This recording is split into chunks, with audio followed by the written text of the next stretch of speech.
Your Daily 180, 180 seconds of pure Bible study.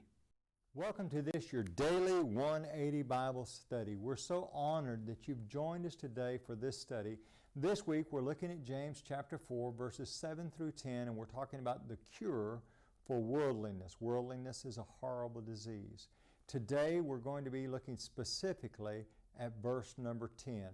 Verse number 10 says, "Humble yourselves in the sight of the Lord, and He will lift you up." We're going to look at this verse for the next few days.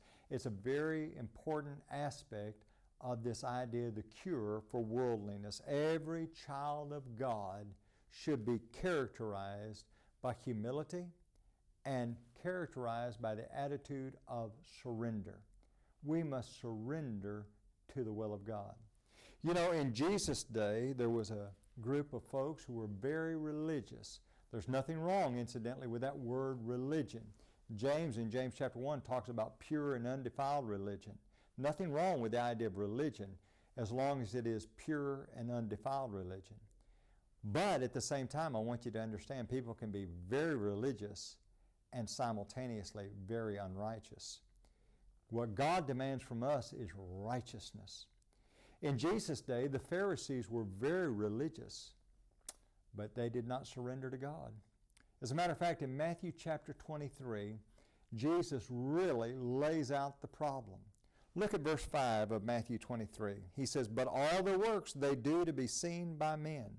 They make their phylacteries broad and enlarge the borders of their garment.